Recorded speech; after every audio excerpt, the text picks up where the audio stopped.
ABP news आपको रखे आगे। मेरे प्यारे देशवासियों, नमस्कार। आज के दिन का पूरे देश को बेसब्री से इंतजार रहा है।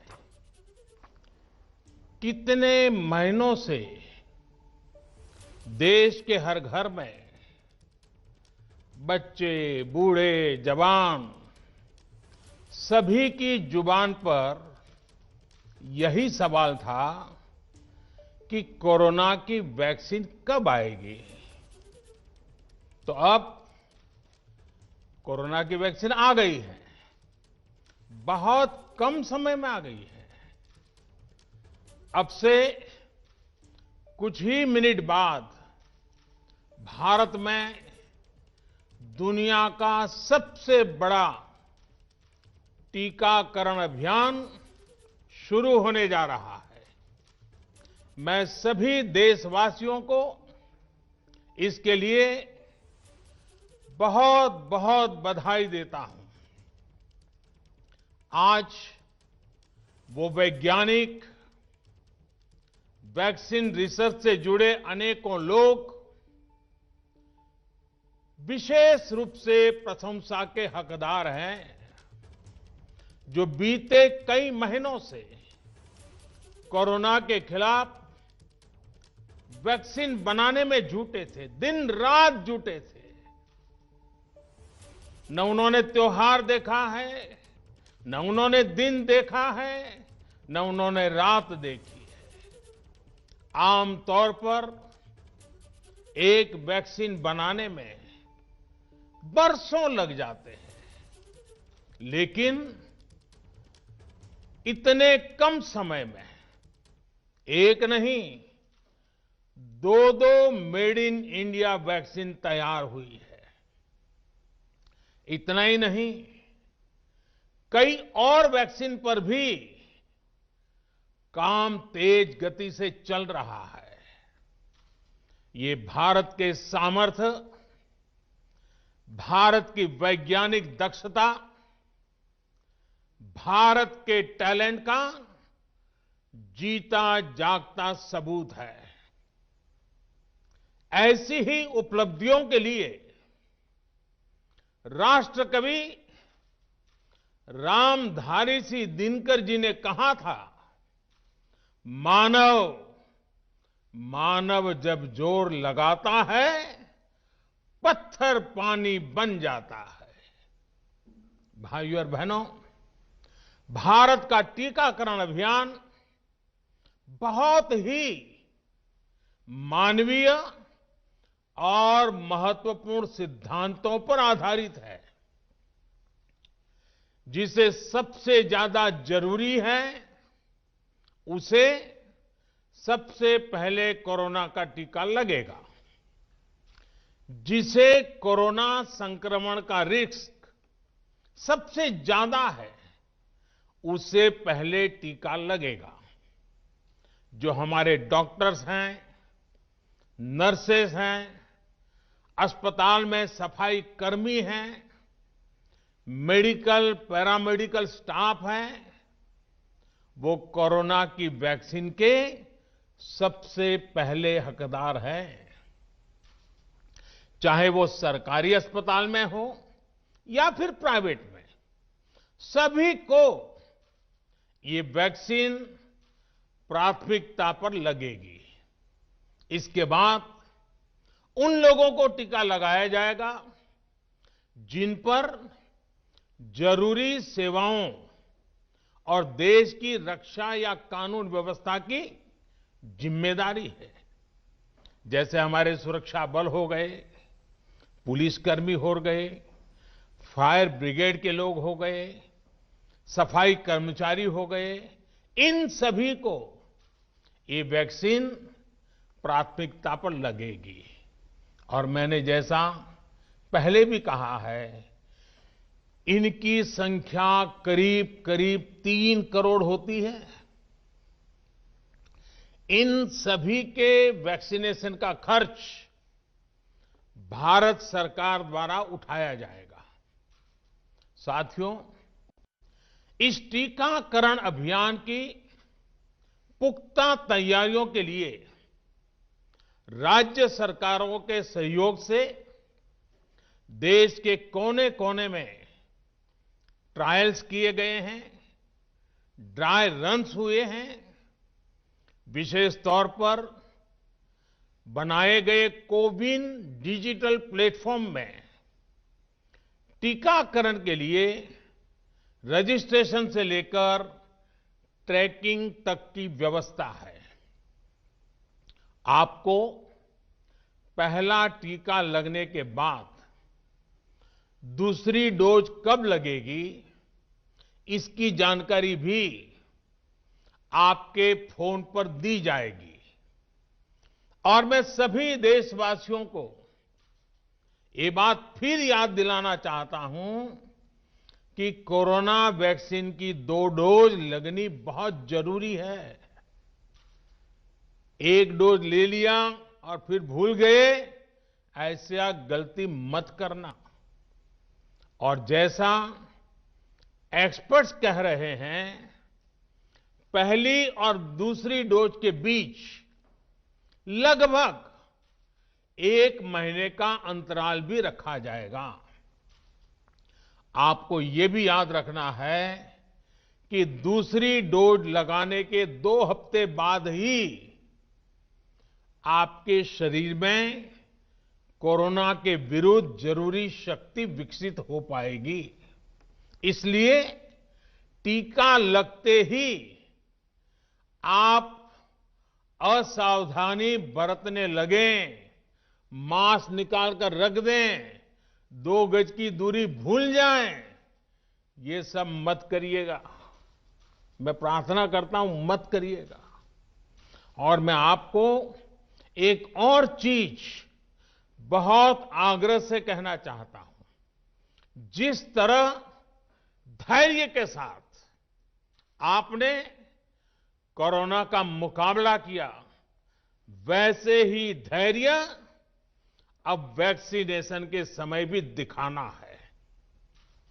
साथियों, इतिहास में इस प्रकार का और इतने बड़े स्तर का टीकाकरण अभियान पहले कभी नहीं चलाया गया है।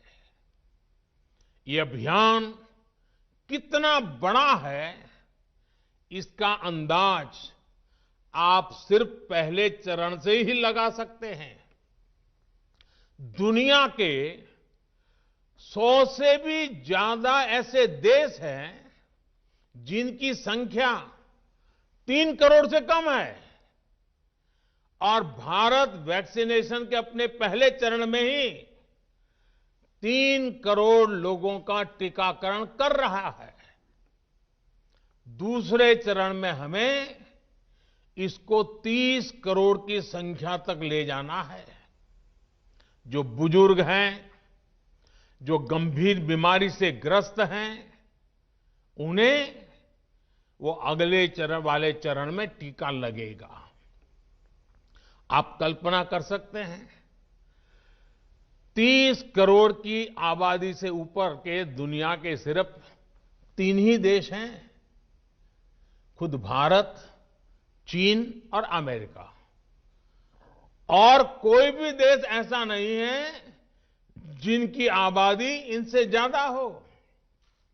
इसलिए भारत का टीकाकरण अभियान इतना बड़ा है, और इसलिए ये अभियान भारत के सामर्थ्य को दिखाता है। और मैं देशवासियों को एक और बात कहना चाहता हूं। हमारे वैज्ञानिक, हमारे एक्सपर्ट्स जब दोनों मेड इन इंडिया वैक्सीन की सुरक्षा और प्रभाव को लेकर आश्वस्त हुए, तभी उन्होंने इसके इमरजेंसी उपयोग की अनुमति दी है।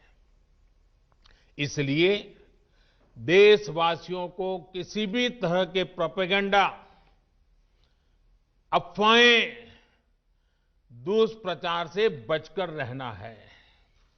साथियों, भारत के वैक्सीन वैज्ञानिक, हमारा मेडिकल सिस्टम भारत की प्रक्रिया की पूरे विश्व में बहुत विश्वसनीयता है और पहले से है। हमने ये विश्वास अपने ट्रैक रिकॉर्ड से हासिल किया है। मेरे प्यारे देशवासियों, हर हिंदुस्तानी इस बात का गर्व करेगा कि दुनिया भर के करीब 60% बच्चों को जो जीवन रक्षक टीके लगते हैं वो भारत में ही बनते हैं। भारत की सख्त वैज्ञानिक प्रक्रियाओं से ही होकर के गुजरते हैं। भारत के वैज्ञानिकों को और वैक्सीन से जुड़ी हमारी विशेषज्ञता पर दुनिया का ये विश्वास made in India corona vaccine में और मजबूत होने वाला है। इसकी कुछ और खास बातें हैं जो आज मैं देशवासियों को जरूर बताना चाहता हूं। ये भारतीय वैक्सीन विदेशी वैक्सीनों की तुलना में बहुत सस्ती हैं और इनका उपयोग भी उतना ही आसान है।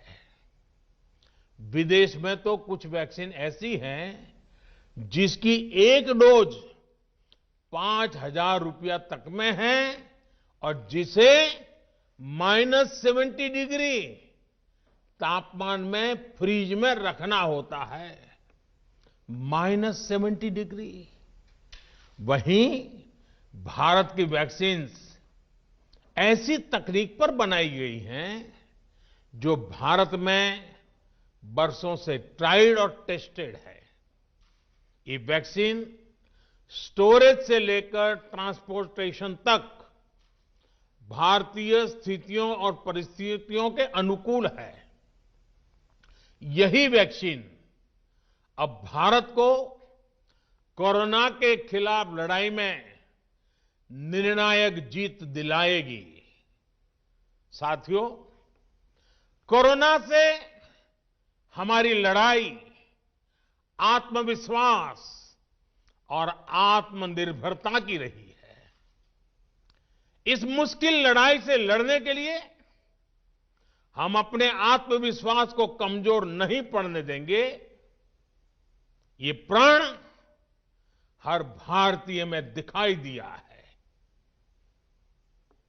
संकट कितना ही बड़ा क्यों न हो, देशवासियों ने कभी आत्मविश्वास खोया नहीं।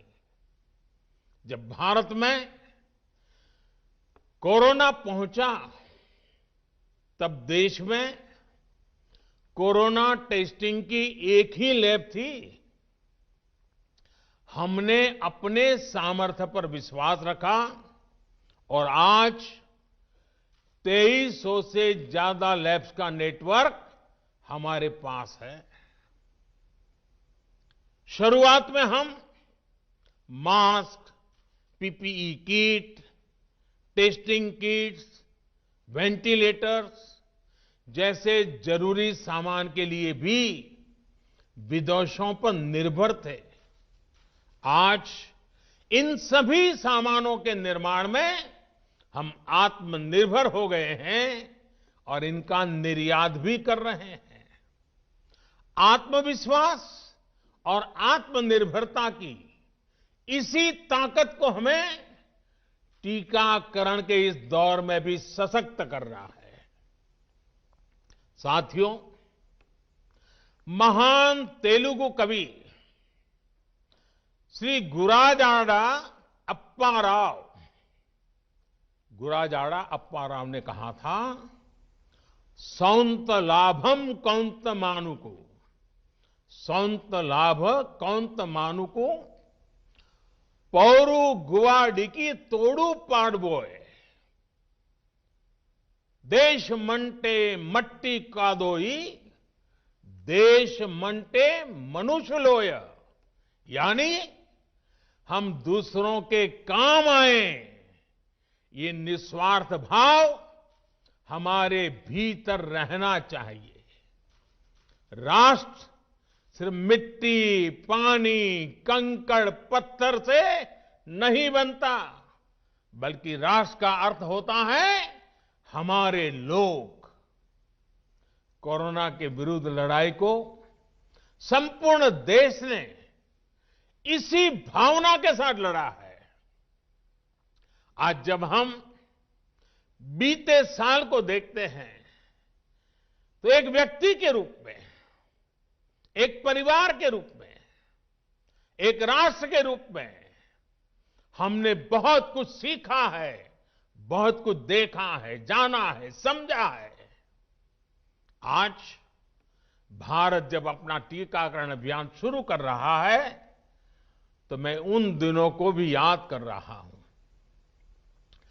कोरोना संकट का वो दौर जब हर कोई चाहता क्या कि कुछ करें, लेकिन उसको उतने रास्ते नहीं सूझते थे। सामान्य तौर पर बीमारी में पूरा परिवार बीमार व्यक्ति की देखभाल के लिए जुट जाता है, लेकिन इस बीमारी ने तो बीमार को ही अकेला कर दिया। अनेकों जगह पर छोटे छोटे बीमार बच्चों को मां से दूर रहना पड़ा। मां परेशान रहती थी, मां रोती थी, लेकिन चाहकर भी कुछ कर नहीं पाती थी। बच्चे को अपनी गोद में नहीं ले पाती थी। कहीं बुजुर्ग पिता अस्पताल में अकेले अपनी बीमारी से संघर्ष करने को मजबूर थे। संतान चाहकर भी उसके पास नहीं जा पाती थी। जो हमें छोड़कर चले गए, उनको परंपरा के मुताबिक वो विदाई भी नहीं मिल सकी जिसके वो हकदार थे।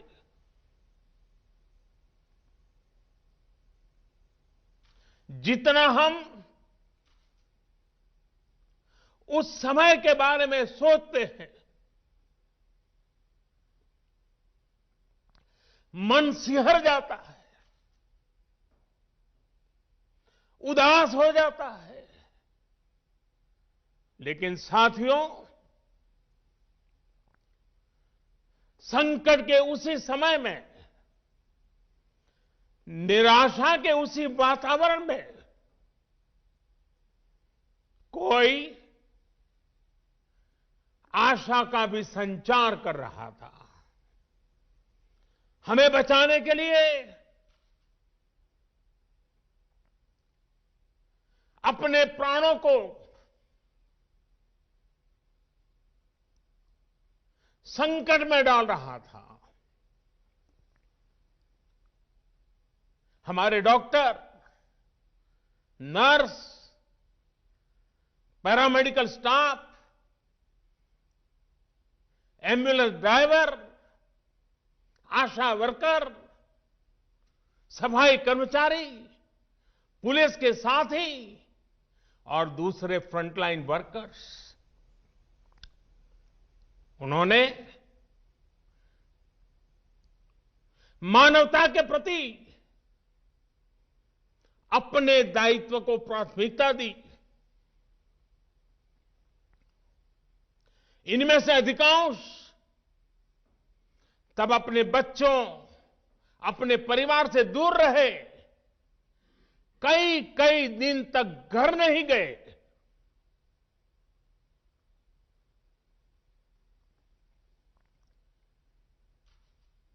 सैकड़ों साथी ऐसे भी हैं जो कभी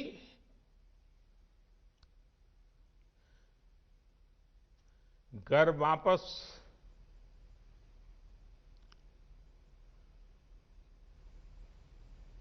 लौट ही नहीं आ पाए। उन्होंने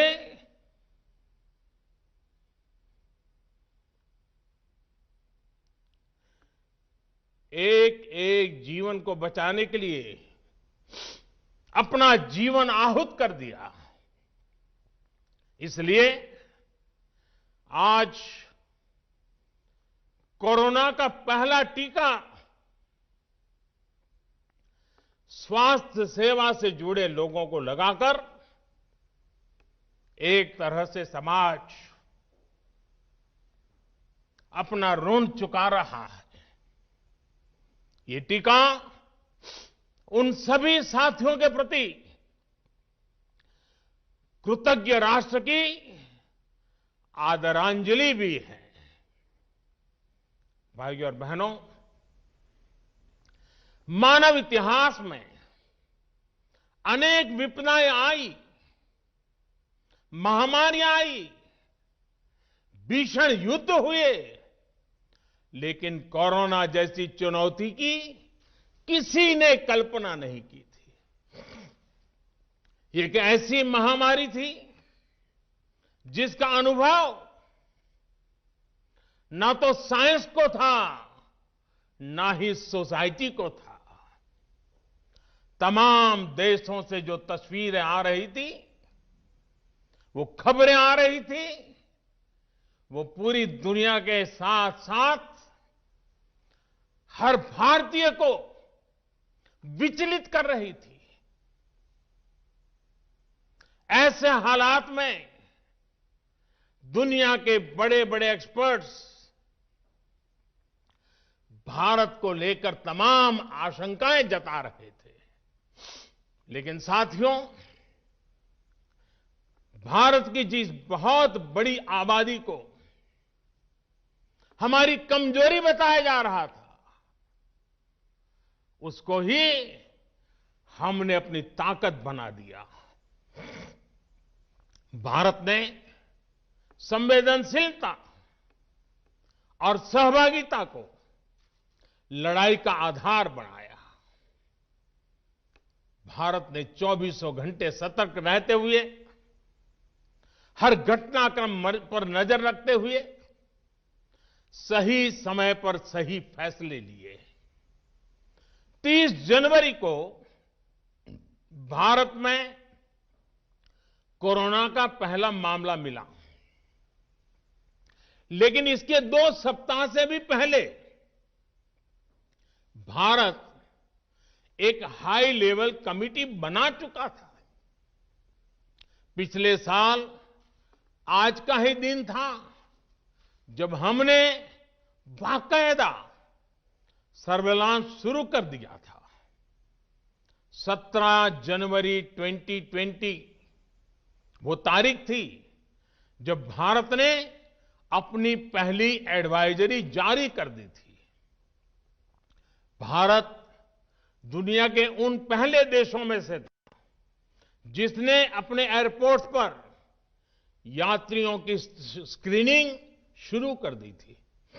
साथियों, कोरोना के खिलाफ लड़ाई में भारत ने जैसी इच्छा शक्ति दिखाई है, जो साहस दिखाया है, जो सामूहिक शक्ति का परिचय करवाया है, वो आने वाली अनेक पीढ़ियों के लिए प्रेरणा का काम करेगा। याद कीजिए, जनता कर्फ्यू कोरोना के विरुद्ध हमारे समाज के संयम और अनुशासन का भी परीक्षण था, जिसमें हर देशवासी सफल हुआ। जनता कर्फ्यू ने देश को मनोवैज्ञानिक रूप से लॉकडाउन के लिए तैयार किया।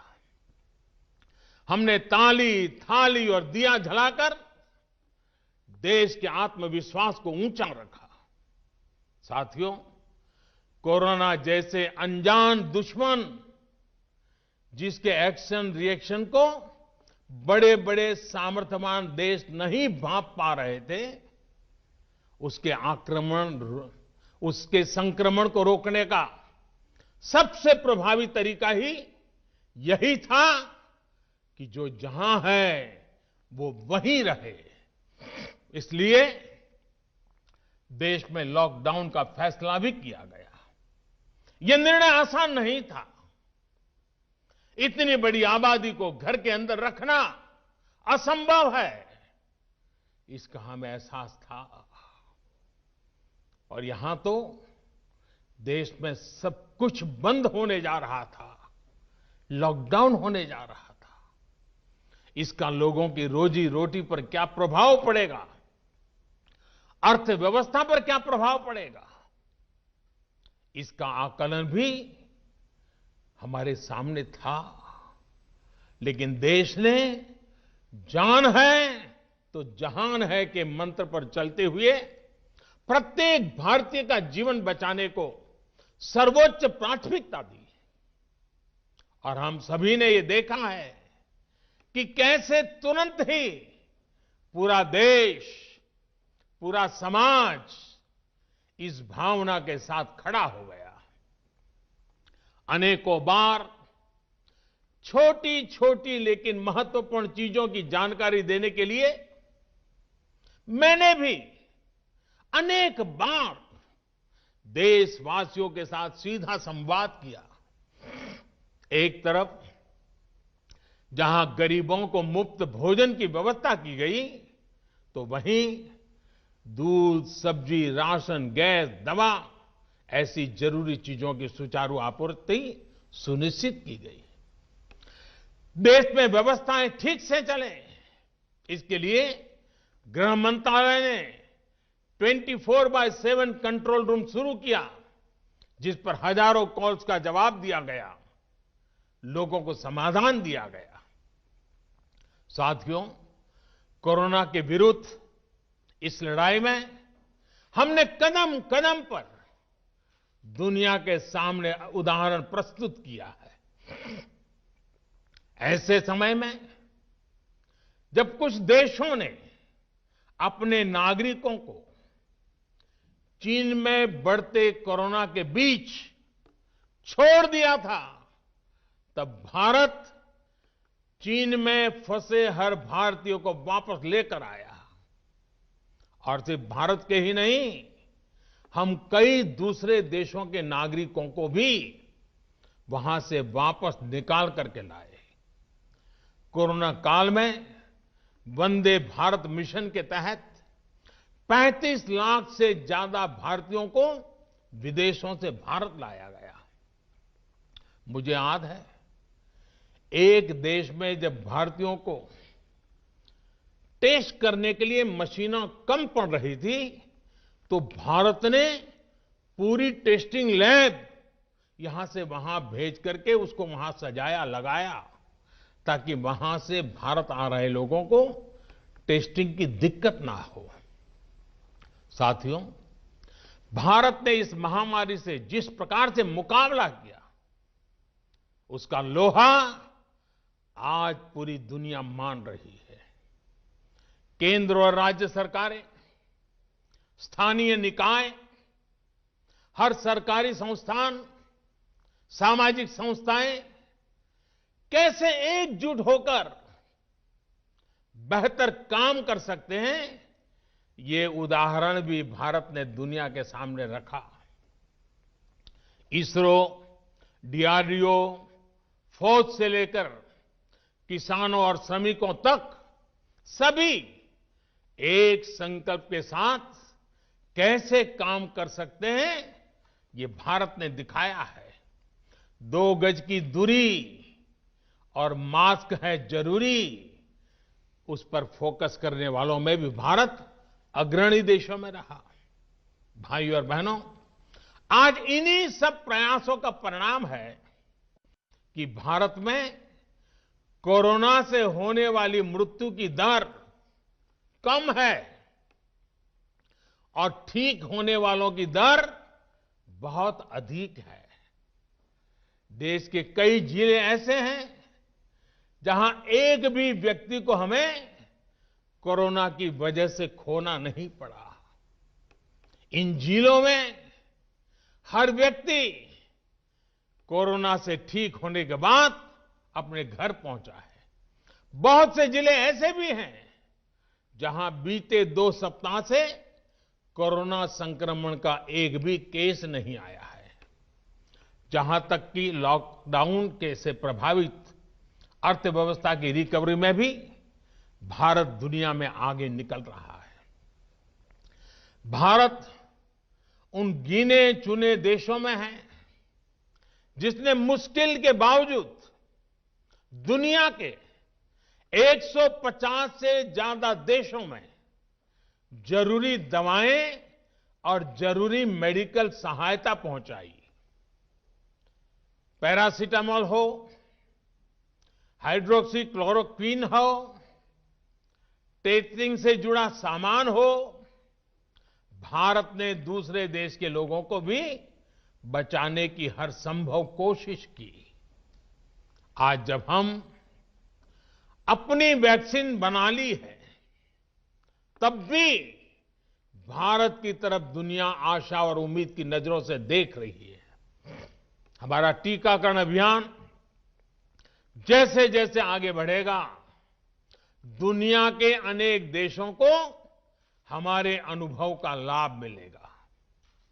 भारत की वैक्सीन, हमारी उत्पादन क्षमता पूरी मानवता के हित में काम आए, ये हमारी प्रतिबद्धता है। भाइयों और बहनों, ये टीकाकरण अभियान अभी लंबा चलेगा। हमें जन जन के जीवन को बचाने में योगदान देने का मौका मिला है और इसलिए इस अभियान से जुड़ी प्रक्रिया को,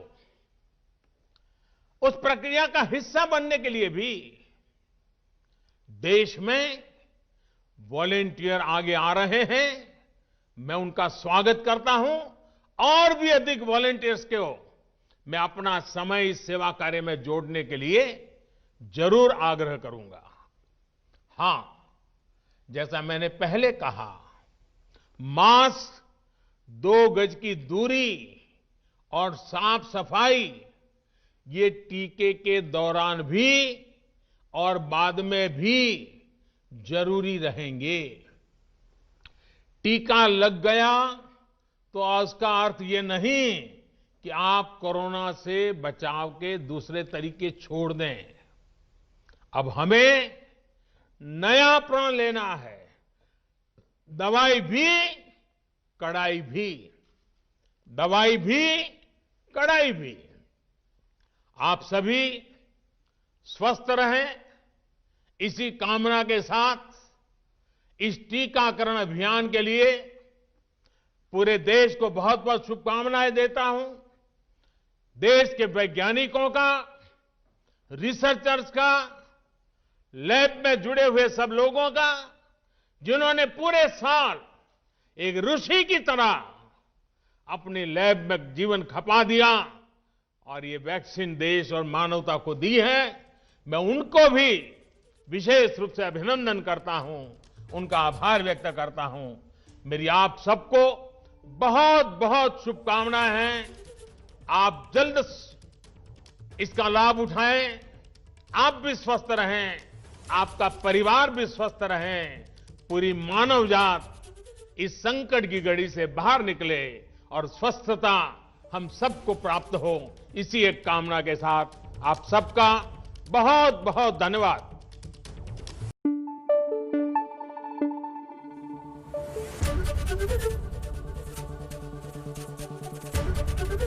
एबीपी न्यूज आपको रखे आगे।